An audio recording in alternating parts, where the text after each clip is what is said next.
Well, I want to welcome you all again to another one of our Determined Truth live streams. Today, we want to address one of the most pressing issues in the United States: immigration, justice, and what does it mean to be the people of God who follow the way of Jesus and uphold human dignity? Now, this may not be the most pressing issue for you, but I think it should be one of them, because we cannot love our neighbors when we sit silently while they suffer injustice. President Trump campaigned on the promise to target criminal immigrants and criminal immigration, but his executive orders have largely dismantled the humanitarian avenues for lawful immigration. He's been prohibiting asylum claims, pausing all refugee resettlement, freezing funds to lawful and organizations caring for legal refugees and immigrants, and revoking parole and temporary protected status. A report just yesterday noted that some of those who were sent to the notorious maximum security prison in El Salvador were not only here legally, but had immigration hearings already scheduled. The current administration has empowered federal agents to detain and deport some individuals, not because they committed a crime, but because they dared to exercise their First Amendment rights to free speech. They're being targeted simply for speaking out against the war in Gaza or for criticizing U.S. foreign policy. We need to think about this. People are being punished for using their voice to advocate for justice. Free speech is not a crime. It's what this country was founded on. For all this talk about make America great again, and we can debate what that even means, I would assert that our right to free speech is near the top of this list of what makes America great. It's what sets us apart from Russia, North Korea, and many other countries. Deporting people or threatening to deport people merely for exercising their constitutional right to free speech is not just a legal issue. It's a moral crisis. When the government uses immigration enforcement to silence dissent, we're not only betraying our constitutional values, we're embracing authoritarian tactics. But this is only one element of the problem. The current administration's policies are disproportionately affecting Black and brown communities, immigrants from Muslim majority countries, and people whose skin color or accent makes them a suspect in the eyes of those in power. Racism is embedded in the very structure of these decisions. And even more, the denial of due process, locking up people or deporting them without a fair hearing, undermines the basic principles of justice that our country was founded on. The Secretary of Homeland Security doesn't even know what habeas corpus means. She thought it gave the president the right to deport people. And then there's a scandalous element of corporate profit, privatized detention centers. Some of them are operated by corporations with deep political connections. They're making millions from this crackdown. They're benefiting directly from suffering and dehumanization of immigrants. The longer people are held in these detention centers, the more money these companies make. There's little to no concern for due process, only for payments that are due. As followers of Jesus, we believe that every person bears the image of God, and we cannot be silent when our government uses fear, racism, profit, and political convenience to crush the vulnerable. So joining me today is Russell Jeung, professor, I hope I said that right, Russell, professor of Asian American Studies at San Francisco State University. Dr. Jeung was named one of Time Magazine's 100 most influential persons in 2021. He received his BA in human biology and MA in education from Stanford University. He obtained a PhD in sociology from UC Berkeley in 2000. He's the author of a number of books. Actually, let me change my page here, Russell, so I can bring these up because I have them here. Right here. He's author of a number of different books. First off, from Family Sacrifices, The Worldview and Ethics of Chinese Americans, published in 2019.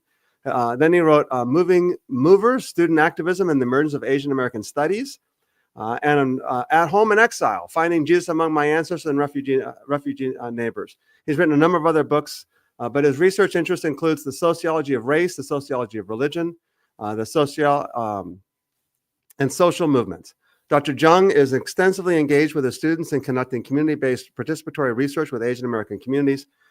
In March of 2020, Dr. Jeung co-founded Stop AAPI Hate, a project of the Chinese for Affirmative Action, the Asian Pacific Policy and Planning Council, and San Francisco State Asian American Studies. This coalition was awarded the 2021 Webby Award, I think it's Webby Award, for Social Movement of the Year. Russell, thank you so much for joining us. And let's just begin by you telling us more about yourself and your family, your academic work, and your heart behind activism as a whole. I'm sure. Thanks for inviting me, Rob. You're welcome. So as you said, I'm a professor of Asian American Studies, and I'm in this field teaching about ethnic studies, even using critical race theory, because my family's been in the U.S. for 6 generations now. My great grandparents came, but all the history that Asian Americans have gone through in the U.S., my family's experience. Mm. Through the generations, we experienced mass exclusion, where Chinese were excluded in 1882. We faced mass deportation. My great granduncle was deported. We faced mass dispossession. 168 Chinese communities were removed by mob violence in the 19th century, and my family was one of them. And so we ended up in San Francisco because it was the only place of refuge against racism. We faced mass detention at Angel Island Immigration Center. Wow. A lot of my aunts and uncles, my mom faced mass family separation because of health policies regarding tuberculosis. And so, you would think by 5 generations, my family would be more acculturated and assimilated, but I still grew up in a really large Chinese and Asian American community. And that's because of all these racial policies that shaped us. And so knowing my family's history, but also receiving a lot of privilege and opportunity, I just feel like it's my responsibility to give back to the community, to take what privilege that I have as an Asian American and as a follower of Jesus to give back to the community. So a lot of my work, my scholarship, my activism are all sort of based on my faith. And, I grew up in a Chinese church. And so I think I have a strong sense of calling to pursue justice as God's given me so much. Wonderful. Now, a few years ago, you founded Stop AAPI Hate. Tell us what that is and a little bit more about this. Yeah, Stop AAPI Hate is a coalition. And what we did during the pandemic is we created an online reporting center for people to report instances of discrimination and harassment. When COVID was coming, I knew that Chinese and Asians would get attacked because that's our history. Whenever an epidemic comes from Asia, Asians would be scapegoated and blamed for it, and then face interpersonal violence and racist policies. And that's exactly what happened in COVID-19. And so we began to track the racism. It's just, like a website. I don't know who would ever hear about us, but we started getting hundreds a day. And that was the same week President Trump began to insist on using the term Chinese virus. Yeah, and China virus. Yeah, and so that did 2 things. It racialized a biological virus, and then it stigmatized Chinese people. And it became part of people's schema of how they saw the disease and how they reacted to Asian people. People were triggered by Asians and went into fight or flight response, I would say. They weren't intentionally being racist. They were unconsciously just reacting out of this fight and flight response to COVID. So Stop AAPI Hate, we get hundreds of incidents. They were appalling. People were spitting at elders. They were stalking, friends that I know. And so our reports really helped highlight that the problem wasn't just a few isolated, prejudiced individuals, but no, there's something wrong with our society, our nation, that institutionalizes racism, and from the highest levels, that harassment, mocking Asians was made the norm. And so the data plus graphic videos of people getting attacked, and then eventually the Atlanta spa shootings where 8 people were actually killed and 6 were Asian, that really galvanized the Stop Asian Hate movement. Wow, unbelievable. Now, how has your Christianity and your Christian faith shaped your understanding of justice and the call to the work that you do? People ask me that a lot. Like I said, I grew up and say I just read the Bible, and our church taught us, follow scriptures. It's authoritative. And it's like, okay, well, look at all these scriptures about, blessed are the poor, and we sang this song, "Seek ye first the kingdom of God and his righteousness," all the time at camp and growing up. And I go, okay, if that's the thing we're supposed to do first, I'm going to do that. And I knew that it wasn't just about having a right relationship with God, it's having a right relationship with others. Right. but it's also having a right relationship in our communities and our societies. And when I looked around, I saw, because I worked in Chinatown, and I lived in San Francisco in an urban environment. I saw a lot of poor people. I thought, that's not right, and I recognized that communities of color, they didn't have opportunities and worked just as hard as white people, but they didn't get ahead, and that's not right. And so it was easy having a strong sense of right and wrong, furthered by my faith, to see there's a lot to work for in terms of making things right. And, that extends not only to in society to have right relations, but, even with creation and how we've been so extractive of our environment. I think that's wrong too. And so for me, seeking justice is just integral to the faith. It's what it means to follow Jesus as he did. Wow, excellent, wonderful. So we're seeing an increase in deportations, including individuals with legal status, as I mentioned in the introduction. What's your assessment of what's happening right now? Well, as we were talking earlier, I think it's a matter of life or death. It's not just. I mean, it's been used as a political issue, clearly to help one party and to benefit, as you said in the introduction, corporations that create prisons. But yeah, it's life and death for these families who are getting separated. So as of this year, maybe around 200,000 people have been deported.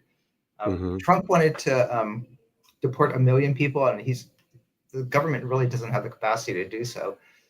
But a quarter to a half of these people don't have criminal records. right. And so they're just asylum seekers who have the right to be here, who are the legal right to be here. They're not illegals, and they are not criminals, yet they're being deported. And a lot of these people have children. So these are called mixed status people or mixed status families. And there's 6 million children who are US citizens, but their parents are unauthorized, right? So you can imagine 6 million kids in schools today are worried about their parents being deported while they're at school. So I don't know how they could concentrate. The problem with deportation is that I say it's life and death because there are stories of one example is a Chinese family. They cross the border. The kid is an American citizen. She has brain cancer, and they live in Mexico, but they come to America for her treatment. But the family got deported when she was coming over, and so now she can't even get her brain cancer treatment.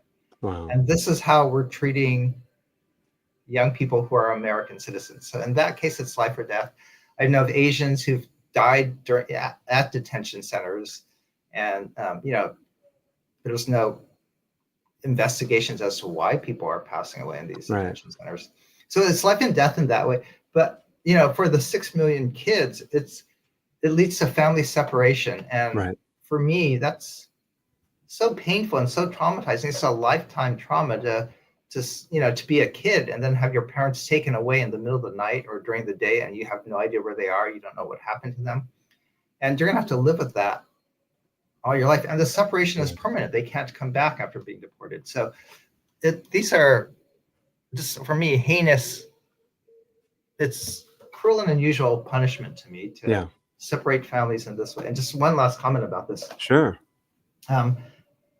My students, we actually interviewed someone who was deported, and he said in the US, he had a life sentence, and then he got paroled, and then he got deported. But he says now he has an eternal life sentence.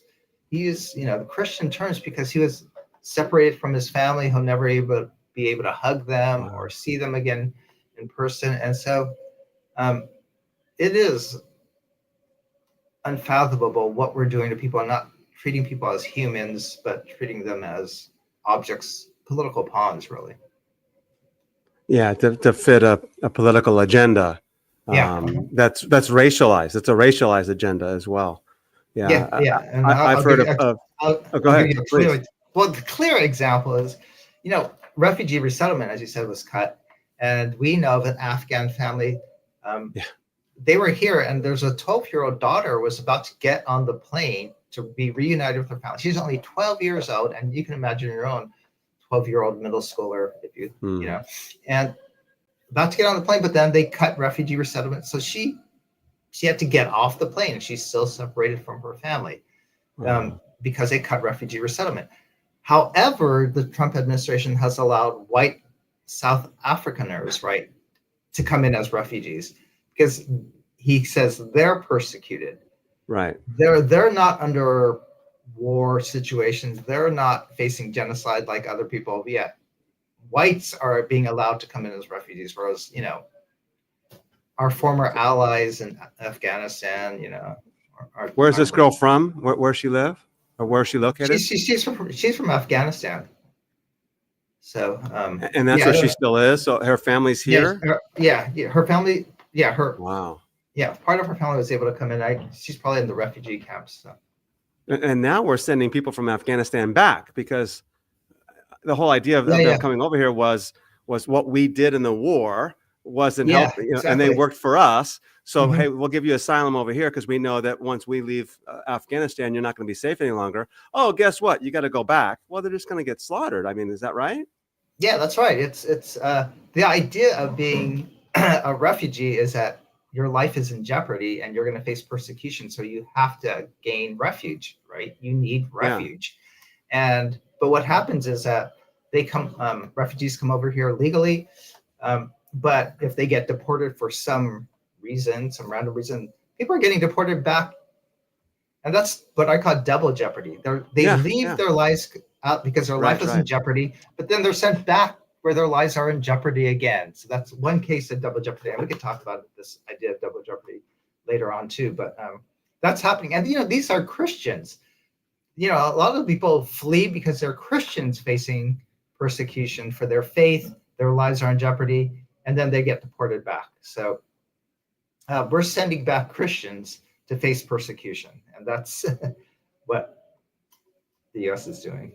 And we talked about this on our live stream that we did with Mako Nagasawa a couple months back. It's on the Determined Truth live stream YouTube channel. Look under the playlist of immigration. And we were discussing the fact that a lot of this immigration stuff is they're coming to our country because of things that America did to make their country unsafe for them to stay there. And they're trying to find, it's like, it's our fault that they're fleeing, you know, and I wrote a blog on this as well. Afghanistan's a perfect example of this. They're suffering persecution because of what the U.S. did in Afghanistan. Yeah. It's because of American imperialism and our war industry. It's also when we deport gang members that create, you know, gang violence in places like Honduras. So, you know, I work with a lot of gang kids, and they say the police were realizing that in Honduras that the gangs were using military maneuvers. And that's because the gang members were trained in the U.S. military, and then they were gang members as well. And then they got deported. And so they began using American military tactics with their gangs in Honduras. It's all American bred violence that's stoking this type of human migration patterns and then remigration patterns. It's an evil system. Quick commercial here. I'm working on getting a live stream together in the next month or so with talking about the U.S. imperialism in Central America and South America as well. So stay tuned for that. If you're watching us on the live stream here, we encourage you to go ahead and throw something in the comment box and let us know where you're watching from. And if you have any questions, we'll see if we have time to get to them for Russell. So thank you so much for your time, Russell, again. But so talk about how this is affecting Asian Americans and the broader immigrant communities emotionally, practically, and spiritually. I think we've already touched on that a little bit, but you want to expand on that a little bit more, or any particular stories that you want to add to that? Yeah. So 1 out of 7 Asians in the U.S. don't have authorization. They're unauthorized, undocumented persons. And that's, you know, a pretty high percent. So we know that these families with the mass deportation orders have a lot of anxiety and fear, just like other unauthorized communities. So my wife used to work at an Asian health clinic, and there's reports of a lot of people not seeking medical care because they're afraid of getting deported, not seeking social services. in our local schools, a lot of kids aren't going to school when Trump. These are legal citizens. Are these American citizens, or Yeah, well, the kids are American citizens. The parents are for sure? Okay. unauthorized. Yeah. Okay. So, Okay.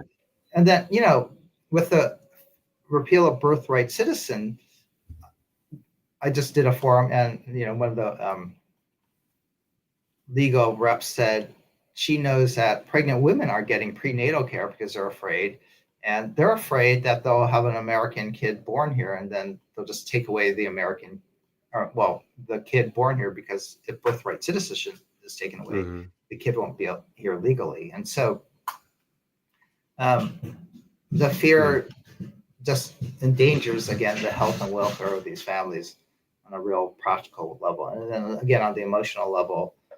There's constant anxiety, and again, my students and I, we've interviewed some unauthorized people, and they just say that being cast and scapegoated and labeled illegal when they just came here, a lot again came as kids, and it wasn't their fault that they're here, but to be called illegal really does sort of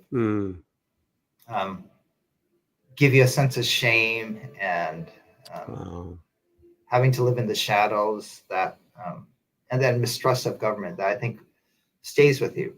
Even for the Chinese community, a lot of us, my grandparents came illegally, and we had this paper son and paper daughter system to get here, where they bought false papers. And a lot of people say, oh, Asians are don't deal with the police or don't deal with the government, and that's because we weren't allowed to come, and so we had to come illegally, and that's why we stay avoidant of government, because first of all, we couldn't become citizens, and then if we came illegally, then we could be deported. So we just didn't want to deal with the American system. Okay, but somebody's going to say to that, but they're here illegally, they should go home, or we should send them back. Yeah, but again, as we said in the beginning, people come here for a reason. People don't normally want to leave your homeland. You don't want to leave your relatives. You don't want to leave exactly the place where you become mute and deaf in a society where you don't speak the language. And so people are fleeing for safety. People are leaving for their families. You wouldn't risk jumping into crossing rivers or facing rape and crime, criminal activity. You don't do that unless home is more dangerous than where you're going to.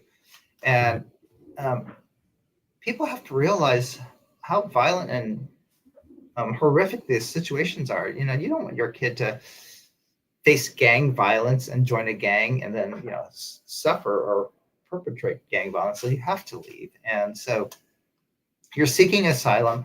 People are coming for refuge. And, Jesus did that. Joseph and Mary, they had to flee government orders, and so they left for Egypt. They left in the night. They had to leave right away. Yeah.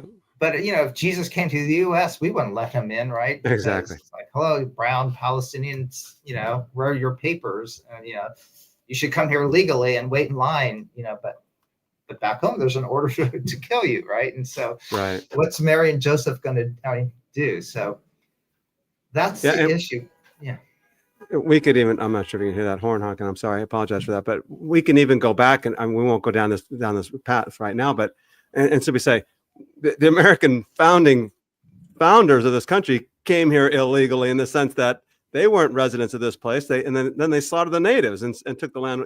The whole system that's there is to simply say, hey, this is a refuge for persecuted Christians to come to the colonies. It's like, well, it's a colony by its very nature. You're taking land that ultimately belongs to somebody else and then slaughtering the natives. This is just now. There are reports of ICE detaining long-term residents with green cards and legal status. What's happening legally and politically that allows this to happen, and talk about the consequences and effects of that. Well, the courts aren't allowing it to happen. That's why there's all these lawsuits against, again, holding and detaining people. That's the habeas corpus issue of not giving them due process and having a hearing or appealing. People are, American citizens are getting caught up in detention. legal residents are being detained. And again, like you said in the beginning, a lot of them are targeted for their participation in Gaza protests. Right. A lot of Columbia University students are getting detained or targeted for detention and have to, seek safety. They're legally here. They were just exercising their free speech, and they're getting targeted for deportation. So in a lot of these cases, lack of due process, detaining American citizens. So there's all these lawsuits. Oh, using the alien enemies. The legality used is that they're terrorists, they're alien enemies. That's all under legal challenge now. Right. So the processes by which the Trump administration is trying to deport people or actually deporting people are all under legal challenge. So it's not legal to do what they're doing. And in some cases, in a lot of cases, the courts have stalled the deportations, but the Trump administration is doing it anyway, right? So they're defying the judicial system. So there's no checks and balances right now. And the problem is that the executive authority is supposed to enforce the law and uphold the law, but it's not doing so. It's saying it's above the judicial system. Right. It's above the law. And that's the problem. It's a constitutional crisis right now where the executive branch is overusing its powers, not being checked by the judicial system. And that's really dangerous as well. And there's more cases of this too, like he may overturn birthright citizenship, he may repeal DACA. So people who are dreamers, there's 6 million of them, they may become undocumented if they're no longer under DACA status. There's a lot of people under what we call temporary protected status, TPS.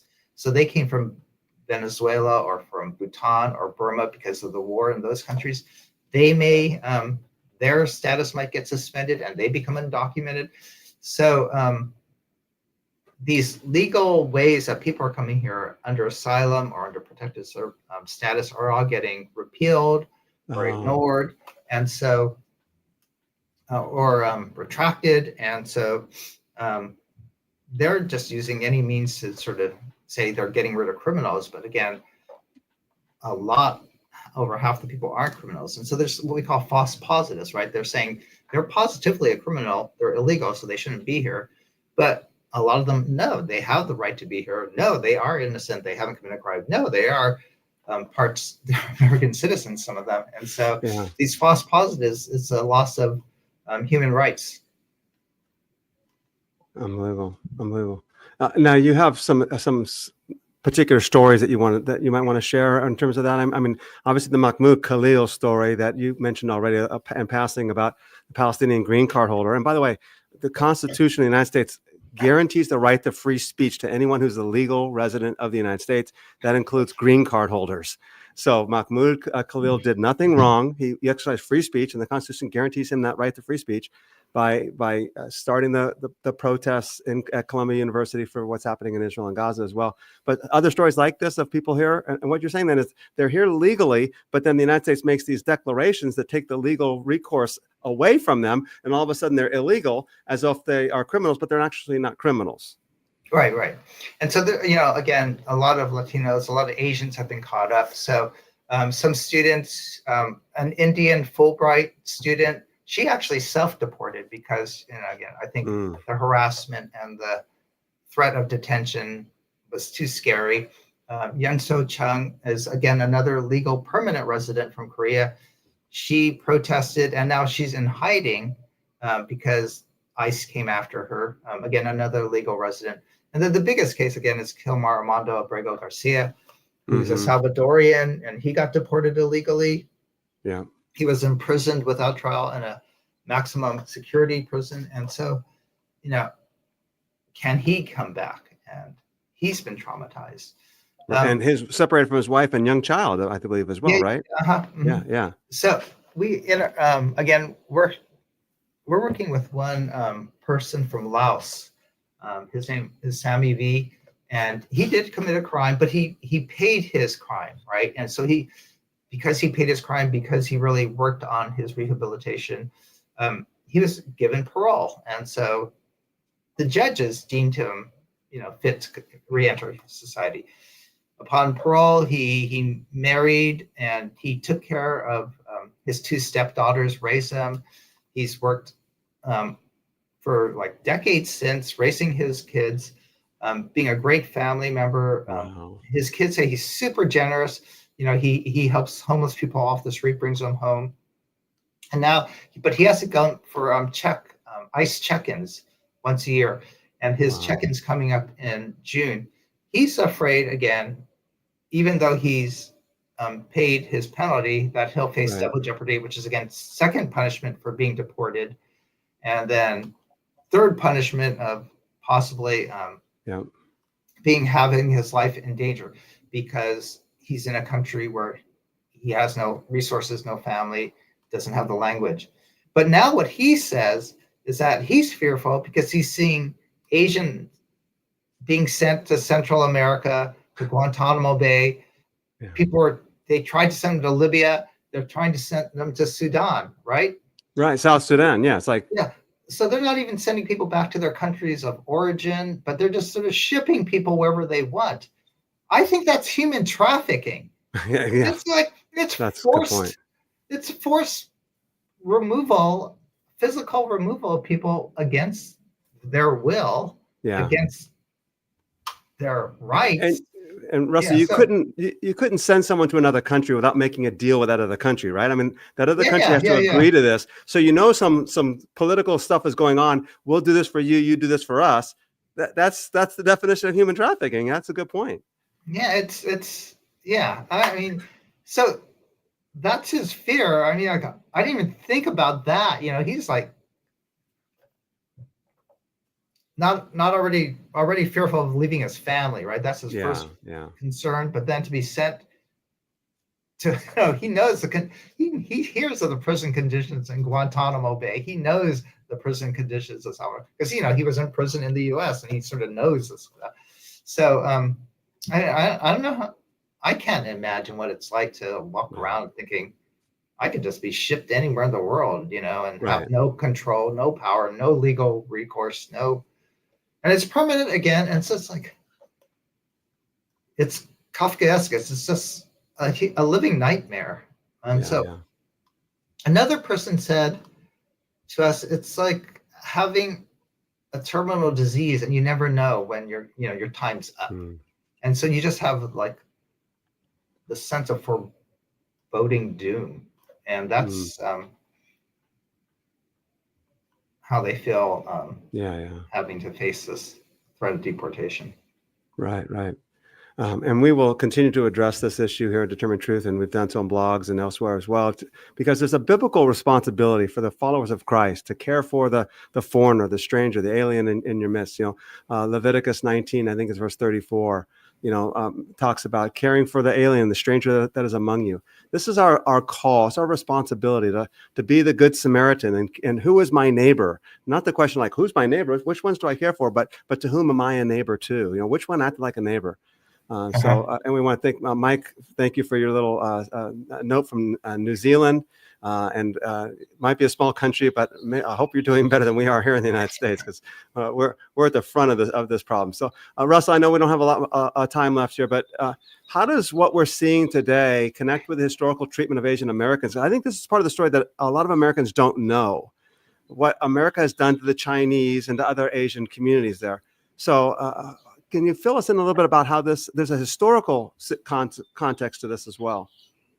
Yeah, the historical context is initially in the 19th century, Americans saw themselves as a white nation, but they, after the Civil War, they allowed African Americans to become citizens. But with the influx of Chinese, white workers felt threatened by the competition. And so they wanted to keep the U.S. as a white nation, so they passed the Chinese Exclusion Act, right? And said Chinese were unassimilable, they're pagan heathen, they're not Christian. So, religious means were actually used to keep out Chinese. And part of that, later on, 10 years later, they extended that, and they required Chinese to register, like they're trying to make illegal aliens register today. And the Chinese were just dumbstruck by that. Like, they called it the dog tag law because they were saying, we're the only people you're making carry these alien registration cards like we're dogs. And if we're not carrying it, then we're going to be rounded up like a dog and sent to the dog pound. So they actually called it the dog tag law. And there were 100,000 Chinese in the US at that time. They were all made illegal. And so they actually engaged in the largest case of civil disobedience of the time because they thought, this is so unjust. This is such unequal treatment. This violates the 14th Amendment. And so they go, this is clearly unjust. And they filed a lawsuit that went to the Supreme Court. The Chinese government, they did a diplomatic appeal. Chinese engaged in civil disobedience for a year. But the Supreme Court ruled, no, America has the right to defend its borders. And so these people either have to register or they have to go. And so because of that, and part of the law was that Chinese were named aliens ineligible for citizenship. We were made permanent aliens because we couldn't become citizens. And once it's a racially coded legal term. And then later, other Asians were also called aliens ineligible for citizenship.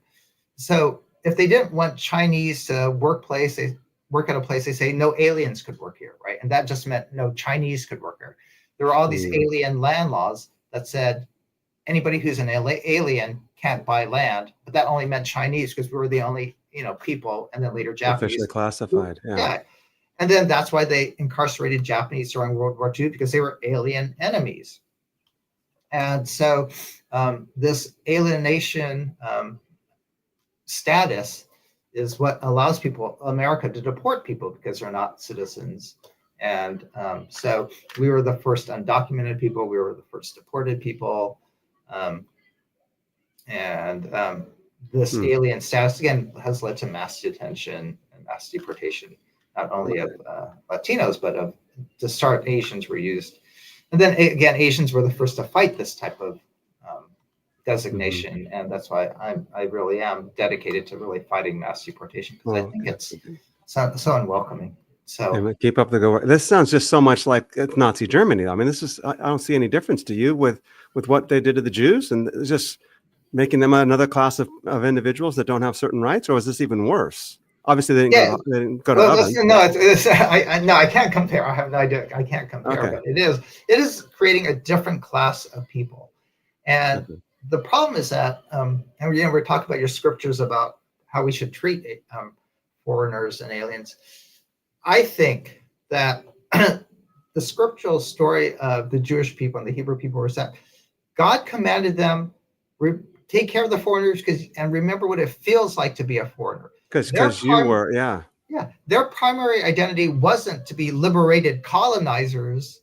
Their primary identity is to remember you're the people of Abraham who had to migrate. You're the people who had to be liberated from Egypt. Remember how that feels, because then you develop the compassion, the empathy for others. And so they were always reminded that they were foreigners in a land, and that's their primary identity. And they were actually required by law, by Leviticus law, to leave land on the edges for the foreigner and the poor, right? They're supposed to allow the foreigner and the poor to glean from the fields. It wasn't institutionalized racism like today. It was institutionalized justice for the foreigner that Leviticus wrote into law. And they actually had a tithe. They had a tithe every 3 years that went to the foreigner. So instead of complaining about the burden of foreigners, we should think it's our duty, the way the Bible says, to take care of the poor. Jesus said, I was a stranger and you invited me in. And so for me, it's not about seeing people as cost or criminals or even neighbors. This is how we're treating Jesus. Amen. And if we're supposed to be followers of Jesus, we have the gift to be able to see Jesus and others and invite him in. We have the gift to see Jesus and to feed him. We have the gift see, oh, Jesus is in prison at a detention center. We should go meet him. Mhm. And Mhm. Matthew 25 is our call. And if the Yeah, church acted like Matthew 25, the exactly. early church did, and the church really grew because they were treating people the way Jesus treated others and how Jesus wanted to be treated. I think that's our call. Let's treat Yeah. people as Jesus wanted to be treated. Yeah, exactly. Yeah, absolutely. Well, God is love, and when we love our neighbor and our enemies, we act like God does. Yeah. It's that simple. They'll know you are my disciples if you love one another, and that includes loving the stranger. Now I'm going to skip over a couple things here just because of time's sake, and if you want to comment on anything that I'm skipping, that feel free to do so. But how has your organization responded to the immigration crisis? What work are you doing at the intersection of racial justice and immigration? Yeah, well, Stop AAPI, I'm not with them anymore, but they're fighting a lot of these deportation policies. A lot of people are filing lawsuits. On the local level, a lot of groups do the Know Your Rights campaign, where you give these little red cards so that people know that they have the right not open the door to ICE. Yeah. Even with the new executive order that says ICE could go into churches, there are private places in churches that ICE couldn't enter, aren't supposed to enter. And so first of all, telling people what are the rights of immigrants and how can we who know a lot of immigrants protect their rights. So in I live in Oakland, a lot of schools, teachers, healthcare centers, they all are trained to know the rights of their clients, their students. Oh, wow. And so we protect them in that way. And so we're taught, how to respond when ICE comes by, or how can we have a rapid response if we see ICE vans. And so that's one individual local response. On the church level, my church has become a sanctuary church. Okay. And so the sanctuary movement came, most recently came in the 1980s to protect Salvadorian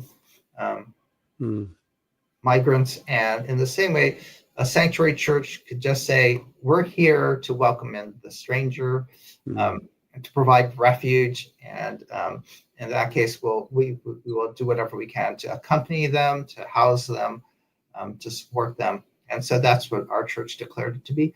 And it's actually, because our church doesn't have that many people who would be affected.